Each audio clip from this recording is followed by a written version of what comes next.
Why decroft? For many, there is no need to decroft, but in this video, we describe when decrofting may be of benefit to the crofter. Decrofting is the term of when an area of land is removed from crofting and is no longer subject to the regulations of croft land. Keeping as much land as possible in crofting is desirable. However, there are times when decrofting is necessary. Every structure on a croft is attached to the croft, whether a shed or house or farm. That means that if you want to pass on the croft, remember that all structures are included, so you may wish to consider decrofting your house. Decrofting can only be carried out by the tenant crofter or owner-occupier crofter. If there is no croft tenant, the landlord may also be able to decroft in certain circumstances. Reasons for decrofting. Scenario 1. A common reason for decrofting is when the crofter wants to stay in their house but pass on the croft to another person through assignation.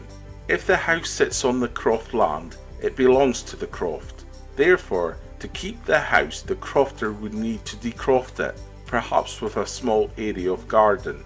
The crofter must also purchase the area from the landlord before they apply to assign the remainder of the croft. Otherwise, it will be included in the transfer of the croft. Scenario 2. Another common reason to decroft is to obtain a mortgage to build a new house. Currently, lenders will not lend for the purchase or building of a house if it sits on croft land. Therefore, decrofting allows the value of the land to be used as security for the lender once it has been purchased from the landlord. Scenario 3. A tenanted croft can only be in the name of one person. When making a will, a crofter might specify that croft land and house are to go to different relatives. In this case, the executor would apply to the commission for the consent to divide the croft so the house and land can be succeeded to by different members of the family. Scenario 4.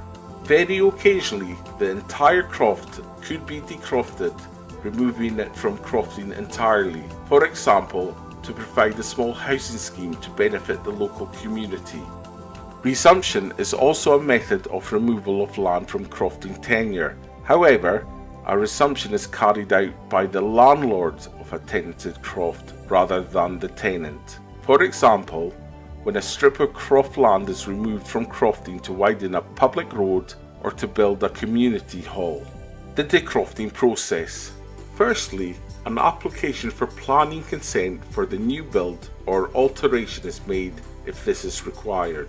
Once the planning application is submitted, an application to decroft is made to the Crofting Commission. The application should explain why the decrofting is required and include a map with location and dimensions. There are different forms depending on the type of decrofting, which can be obtained along with guidelines from the Crofting Commission website. In general, a house and garden of about 0.1 hectares, a quarter of an acre, is accepted as a reasonable request. The Crofting Commission will consider more carefully any applications that are more than 0.2 hectares. Make sure that the decrofted area doesn't prevent access to the rest of the croft. Access to the croft should be at least 4 meters wide for modern machinery. Also ensure that the decrofted area doesn't include any agricultural sheds or other equipment, for example a fank, needed to work the croft. Once the area is decrofted, it will need to be fenced separately from the remainder of the croft. The crofter will also need to purchase the area from the landlord within 5 years, but the crofter can nominate a family member to do this instead.